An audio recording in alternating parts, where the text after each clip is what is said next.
Welcome to episode 17. This is Grounds for Discussion, and I'm your host, Patty Dusing. This week I have Terry Swenson. We're going to talk about Mental Health Awareness Month, and all things mental health. So Terry, welcome to the podcast. Tell me a little bit about yourself. Thanks, Patty. Mm-hmm. I love having to be here. I love being here. I love that you are here. You and I have known each other for a little while now. Oh my gosh, years. How long? 10 years? I think. At least maybe. 10 years, yeah.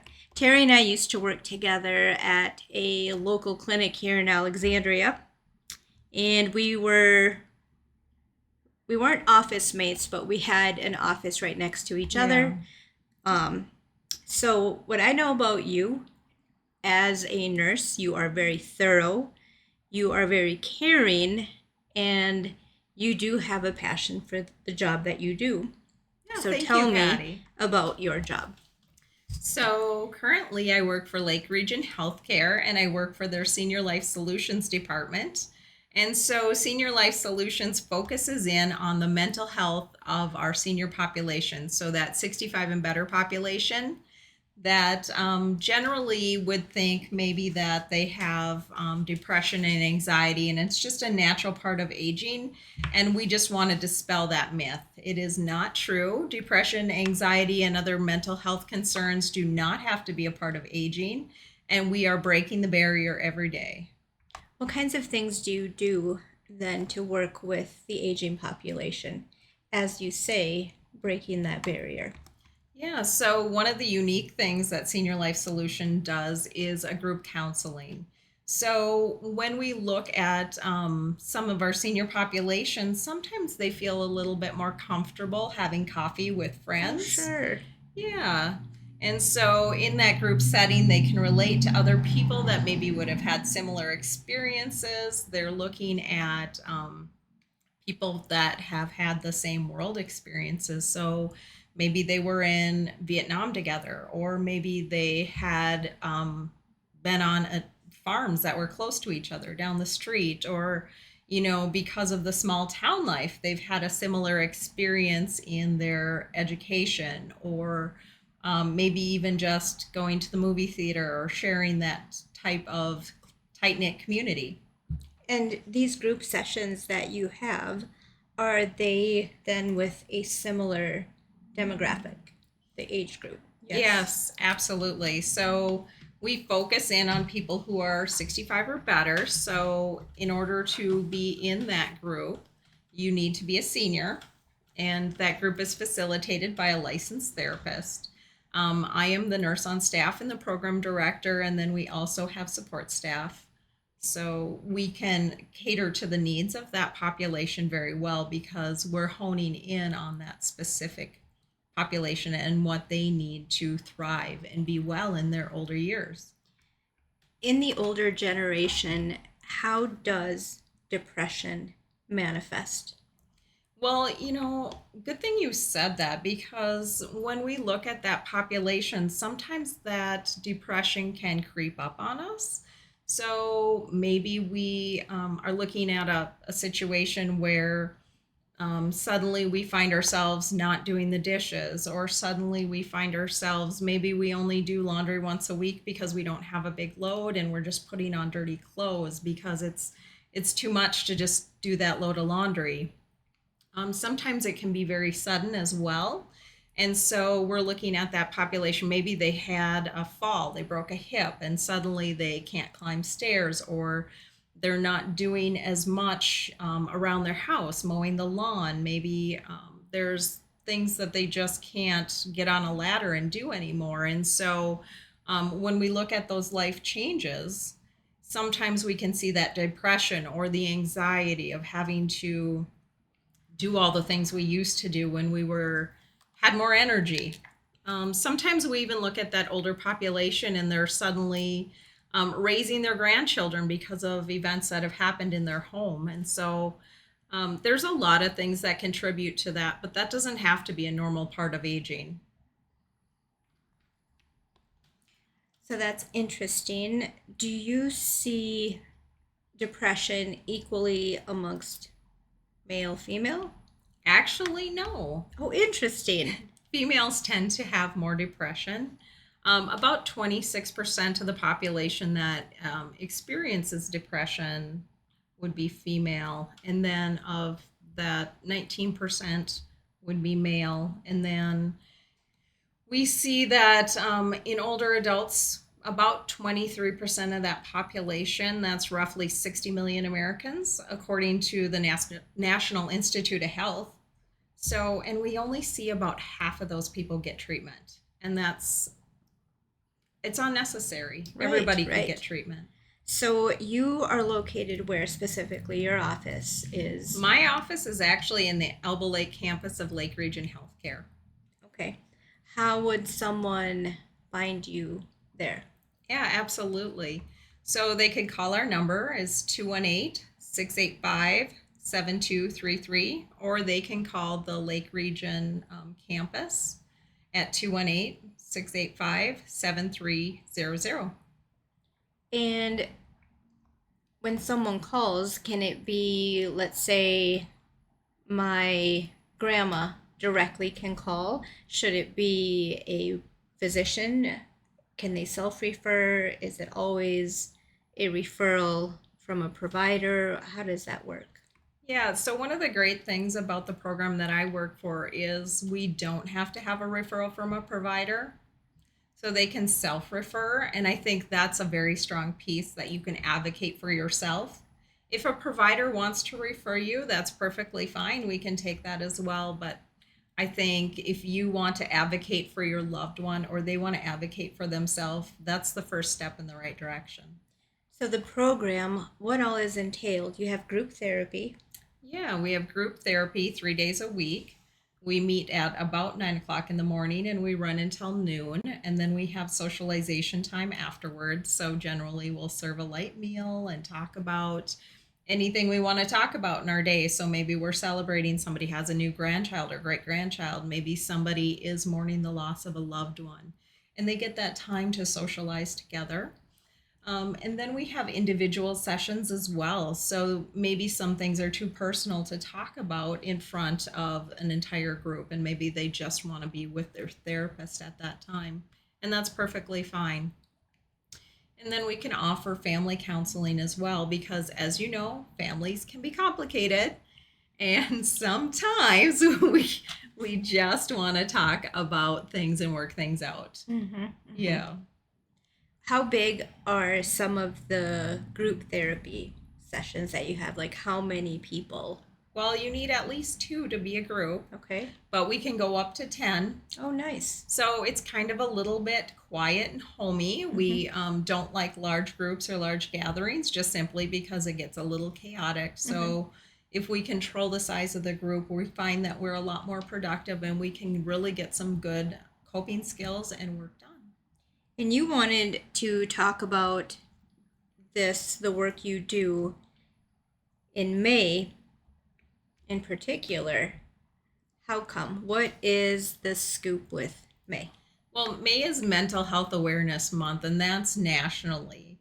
So in 1949, Mental Health America, which is a great organization, started a Mental Health Awareness Week, and they just wanted to educate the public. They wanted to raise awareness of signs, symptoms. They wanted to educate people that there is help.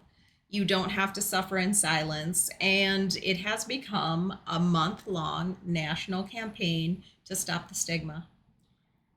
What kinds of things happen during that month nationally? And then I know locally in Alexandria what happens. So let's talk about first on the national level. Are there campaigns that go on to raise awareness on the national level? Absolutely. So, your Wear Green. That is one of the things. And in Elbow Lake, we had Wear Green Day on the 2nd. We had everybody in the facility dress in their best green. We handed out ribbons to those people who didn't have green attire. And then we have the Paint the Town Green. Some cities will light themselves up and ask businesses to change out their light bulbs to green. So the city at night looks green. And then we also have different events like walking events Mhm. and so on. So it's, So, yeah, I think here in Alexandria, there is the Mental Health Awareness Week, and it's highlighted as Paint the Town Green. yeah, absolutely. So, here in Alec, we're doing a mental health awareness walk on Friday, May 16th at 11:30 a.m. That starts at Viking Land Community Support Program down on Broadway, and they'll walk to City Hall. Is your town what Elbow Lake? Are they Yes. doing? Yeah, well, the campus at Lake Region Healthcare in Elbow Lake is having an open house. And Mhm. so Senior Life Solutions will be hosting that event.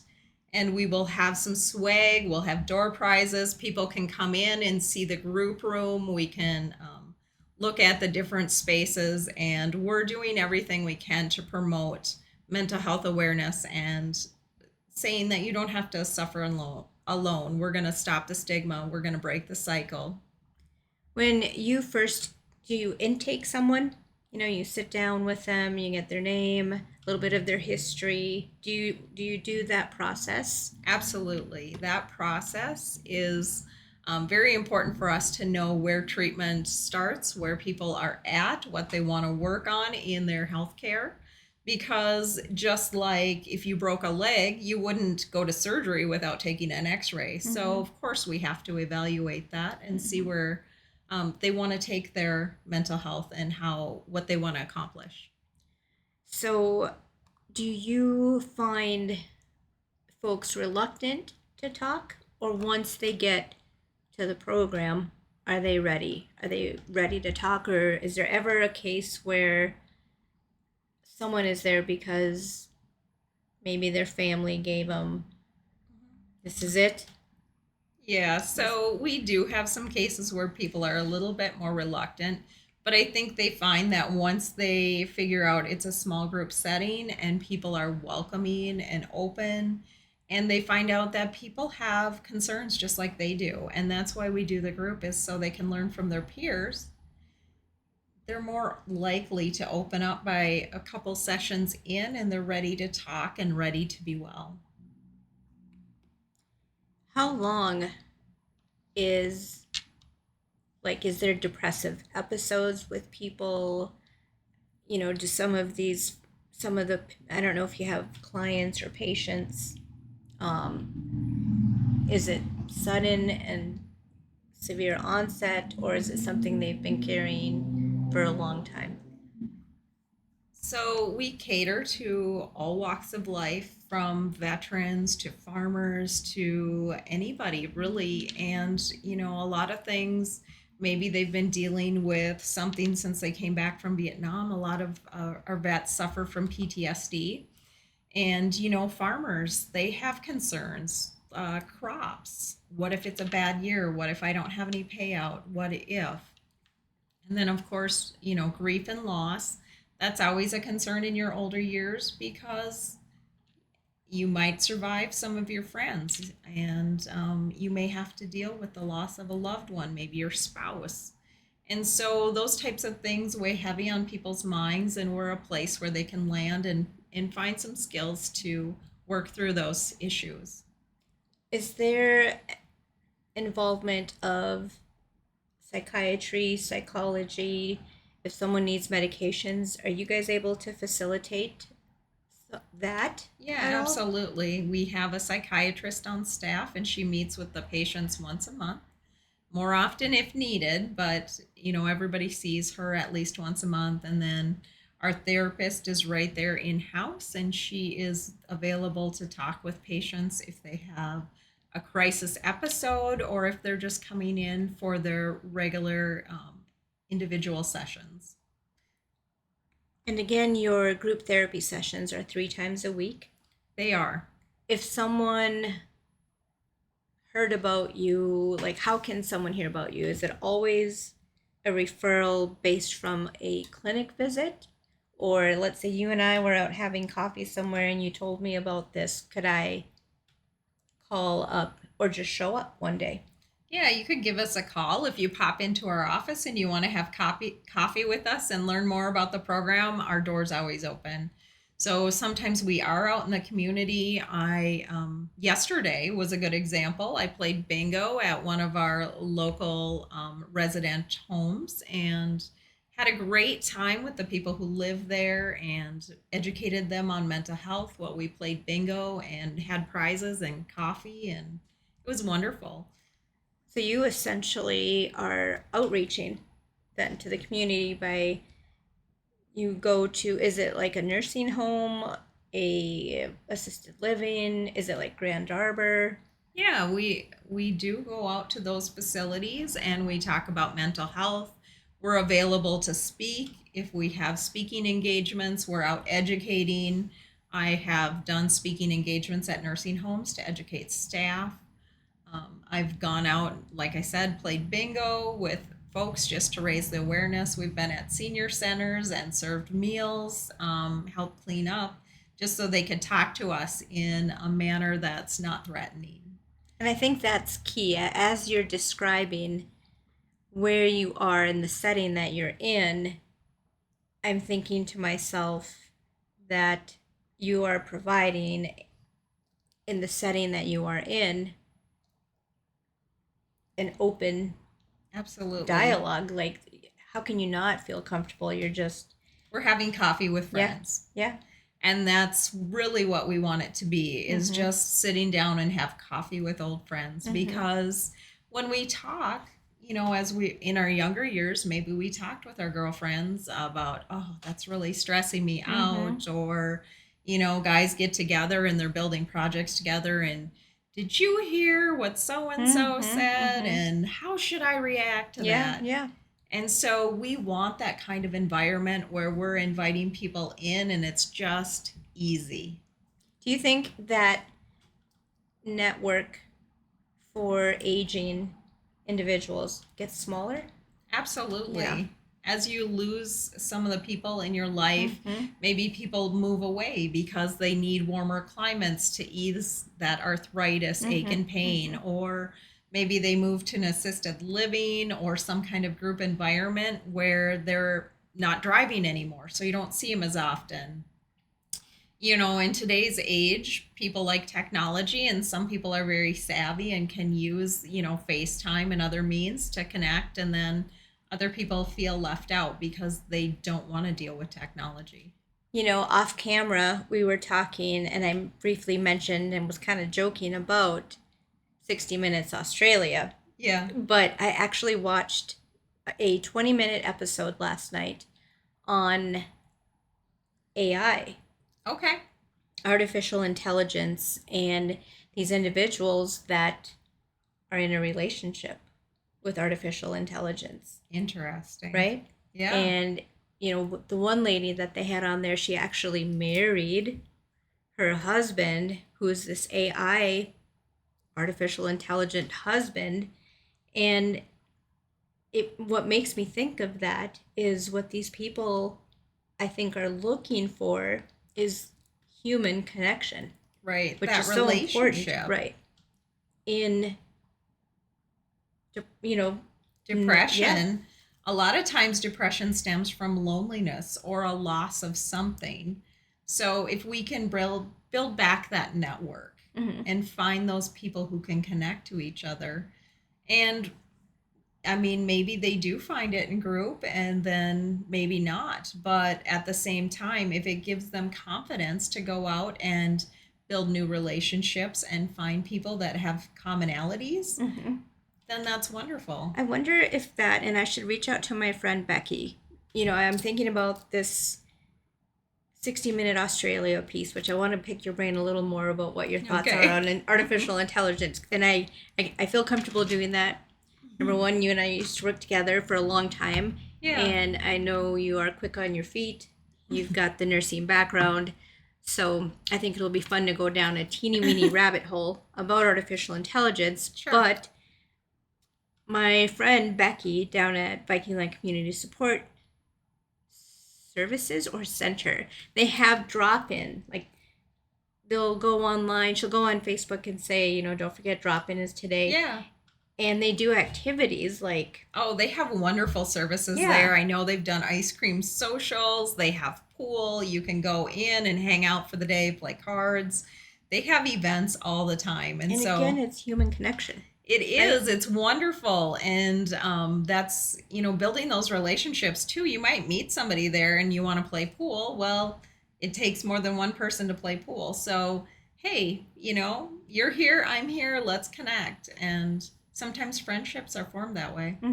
Super important. And probably for me, having watched that episode last night on artificial intelligence, and there was a young girl who was actually a computer scientist on the episode last night, and she developed a program. I think it's called Jamie. And I don't know, I think in Australia, Sean, Jamie is like referred to as a significant other, maybe. That's kind of where anyways, she developed this program, and she's a young computer scientist, and they'll ask questions like what you said. Yeah. How should I handle my coworker who was being really nasty to me today? Sure. And AI will respond, and this AI has, like, they can design it to look how they want. Absolutely. And again, human connection, human dynamic, human relationship. What is your thought on using AI to combat depression? Well, I think that can be a tricky subject because, again, there's no hand holding, there's no conversation other than what it's been programmed to do. So it will elicit a response with bias. And so, interestingly enough, it will tell you what you want to hear, not necessarily tell you what you need to hear. Right. And that was there was a psychiatrist on the show last night, and he said basically the same thing, my dear friend Terry, that he sees it as very dangerous. Yeah. Because no matter what, AI, regardless of the appearance that you give it, and that it has this very human voice, it's not. No, it's not the connection that you need. Right.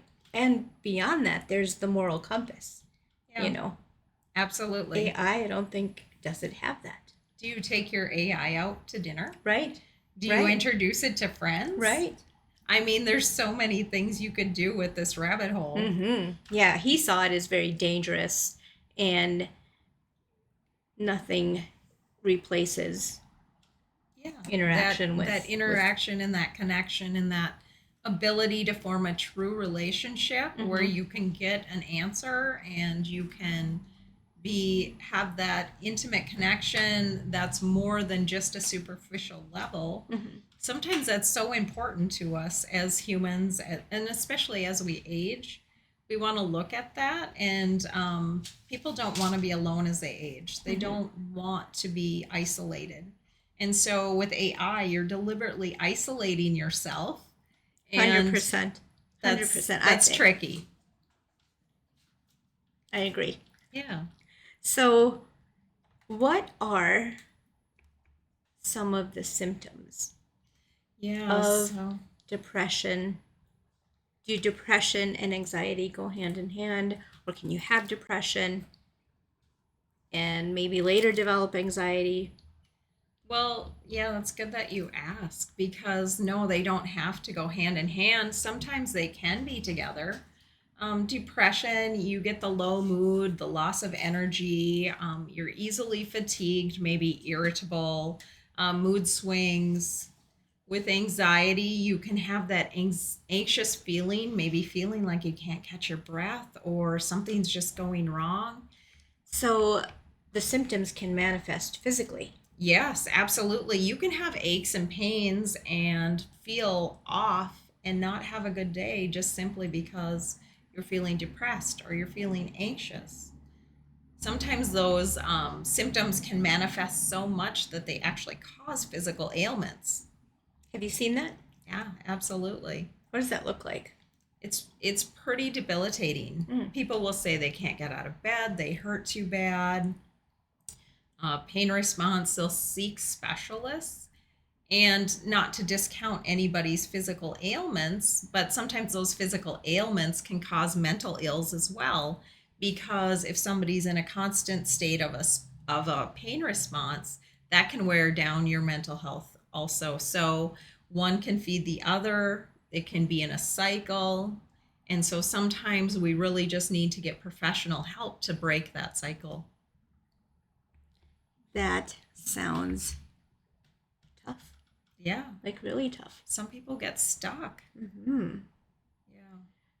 How long does someone, is there statistics on how long someone deals with depression? Well, And how often does it take someone's life? Now, that I don't know how often it takes someone's life, but we do know that when people are in crisis mode, if there's not intervention, they may act on it. Now, I'm not saying that everyone will act on it. Sure. But if we're in that point where we need an intervention, the mental health crisis line, the 988 line is there, and the 911 line is there. Okay, so I'm going to hold you there because I'm not too familiar with this, and I should be, actually. So the two numbers you just mentioned. 988. And that is? The mental health crisis line. And that, let's say I've got a friend in Osakis, and they shoot me a text, and they say, hey, I'm feeling really, not myself. I think something's going on with me mentally. I could say, why don't you call 988? Correct. You can say that. Who's on the other side? There's trained professionals. They are absolutely trained in mental health and have the ability to answer questions in a non-judgmental way. They can refer you to a specialist if you feel that that is something that you need. And probably if you are reaching out, you're at a point where you want help and you're ready to get help and ready to work towards your better mental health. And the other number you mentioned? 911. So obviously if somebody's in imminent harm, 911 is your go-to. You want to make sure that they don't harm themselves. Of course, if they've said that you need to leave because they're going to harm themselves and harm you, you absolutely need to leave and call law enforcement to get them the proper help that they deserve.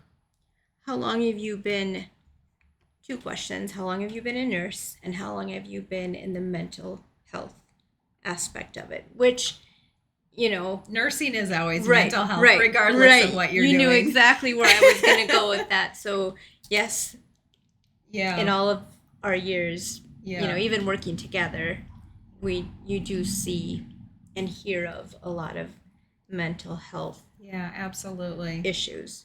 But that's kind of your focus right now, at this point in your career. So I've worked in mental health very specifically, like a labeled mental health job, for probably the last 10 years in some aspect. Now it hasn't always been for the same company, but we've looked at, as I've gone through, and I don't know if a lot of people know this, but I have a developmentally delayed brother, and so he deals with a lot of mental health issues. And so as my nursing career has developed, and I've been a nurse for over 16 years, which seems a little late in life for my age. But what'd you do before? Let's go down another little peek at the rabbit hole. Oh, no, we won't go down that rabbit hole today. What did you do before? I was a graphic designer.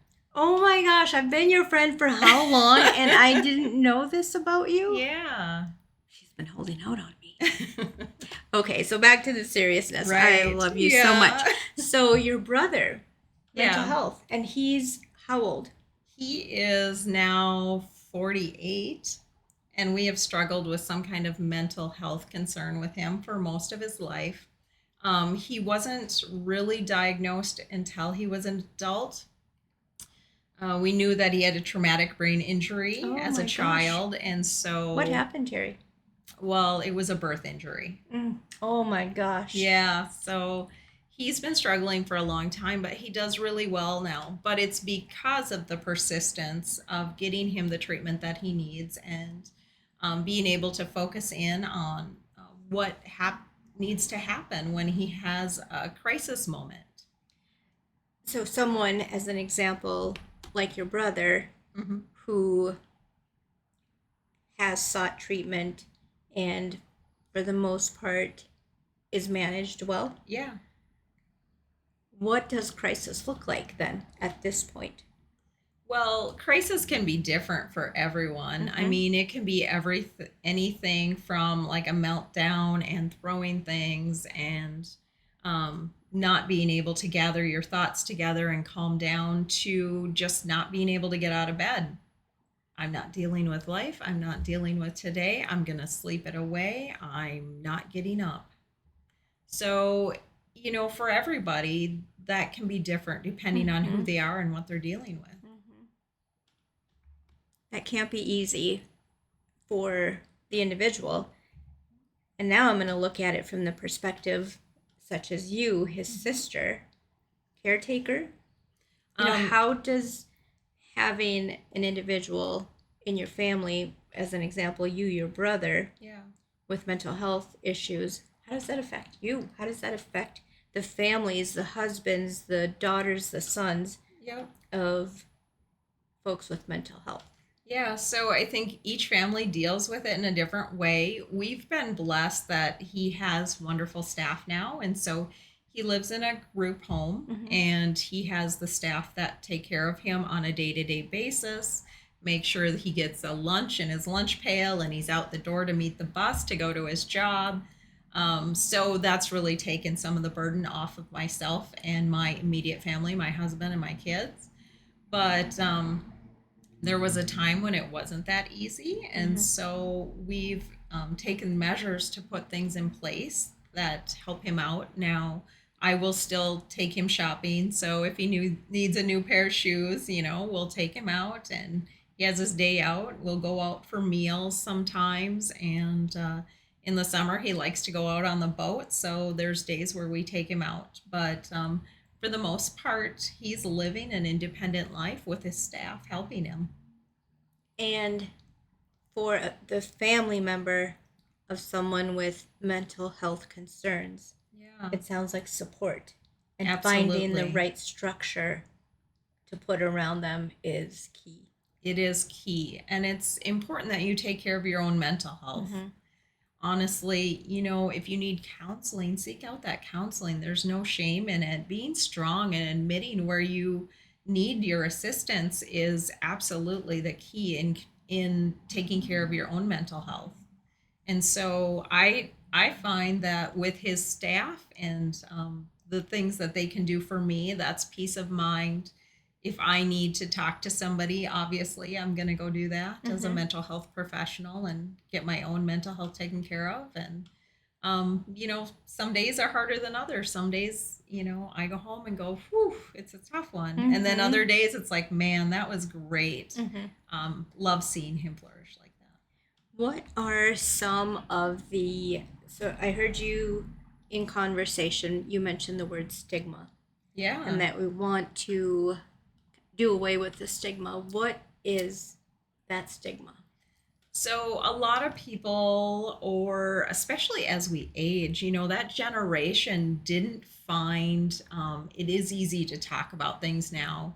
A lot of people post about, oh, it was a tough day. Maybe they share their health concerns or their mental health concerns online. Um, that older generation, the senior population, didn't grow up doing that. Mm-mm. They Very stoic. very stoic. And so we find that a lot of times they don't seek help just because you didn't talk about it. It was kind of shoved down, you swallowed your feelings, you swallowed your pride, and you moved on. And so we want to break that stigma. We want people to be able to talk about it. We want people to talk about how we can achieve wellness, Mm-hmm. right? Mm-hmm. Because that's one of the greatest things in mental health is when you can get to a point of wellness and feel good about yourself, feel that there's hope for tomorrow, and move into the life that you want to lead. You don't have to sit at home and cry. Mm-hmm. No, it sounds like a great program that you are a part of in Elbow Lake. Yeah. So, on the campus there, are you able to pull in other facets of healthcare, such as let's get you set up with a physical trainer that's going to, put you on a walking program, let's say? Are you able to pull in multi? Yeah, Yeah. so we work with all the facets of healthcare. Mm-hmm. So in our facility, we have some great providers that are willing to help us out if we see something in a patient, and we'll go to their provider and say, "Hi, I noticed this patient's balance is off. Mm-hmm. Um, would you mind seeing them and see if they need maybe PT, Mm-hmm. or maybe you we monitor vitals when they come in, and so I send notes to providers all the time that says, hey, their blood pressure's been high, concerning, do you want to see them? Mm-hmm. And so we're looking at those things, and we find that if they can go to from one appointment to another, there's a lot more compliance. Mm-hmm. They're Lot more better follow about through. Yeah. yeah, they're better about their health and their mental health care and their physical health care. What a service to the community and individuals dealing with mental health that you're able to provide a holistic approach. I mean, you can Yeah, handle absolutely. medical with the blood pressure and refer them on. You can handle, physical potential limitations that they may have and refer Yeah. them on, and they can see physical therapy. That's Yeah. great. Well, and we work with community resources too. So if somebody has a need, maybe we connect them with a program that's local that might be doing minimal house repairs or Mm-hmm. Oh, something. sure. Maybe they need something painted, or maybe they need a board replaced on their deck, and they just don't have the physical ability to take care of that anymore, or Mm-hmm. they don't have the financial means to get it done. Mm-hmm. And we can connect them with a community group that is very helpful to them and would be able to help facilitate that need. And that I imagine would take, even if it's a small load, off of what they've got going on, like the Yeah. stress of, oh, my deck is falling apart, Yeah. or that part of my stairs is not safe. Yeah. And you guys can do that too. Yeah. So, that's a great part of it. It's very rewarding to be able to say to somebody who maybe is looking at, well, I have enough money budgeted out for my medications and my insurance payment and groceries, and maybe they don't have the budget for that additional repair. And to be able to hook them up with a resource that would take care of that, that's going to impact their mental health positively. Mm-hmm. Pretty impressive, actually, when you think about it all. So, what is the toughest thing about your job? And what is the most rewarding thing about your job? Oh my goodness. Such a hard question. Mm-hmm. I think the toughest thing about the job is when people know they need services, but they're afraid to seek services. And so we encourage always, but of course, it's a voluntary program. So if they aren't ready to receive those services, we just have to let them go until they're ready. And I think the most rewarding part of the job is to see that success, that completion of the program. Mm-hmm. We normally start at 30 treatment days. And so if they need additional days beyond that, we certainly can get those and get their insurance to pay for those. But a lot of times people will graduate from the program and they live their best life, and that's so rewarding. I'm sure that is. Do you see folks that have gone through the program continue with the relationships they may have developed while in group therapy, let's say? Yeah, Which I think would be great if they were able to do that, continue with that. Yeah, I human think some connection. people do make that connection, Mhm. and we don't facilitate that. Mhm. That is something that they have to build on their own. Mhm. But putting them in the same room together so they can talk about maybe the farms they worked on, or Sure. the tractors they rebuilt, or maybe they talk about the church groups they belong to, and next thing you know, there's a friendship forming. That was the other thing I was going to ask. Do you pull in spiritual care if Um, necessary, or is that something you consider as a part of the program? Maybe that's a better way to ask it.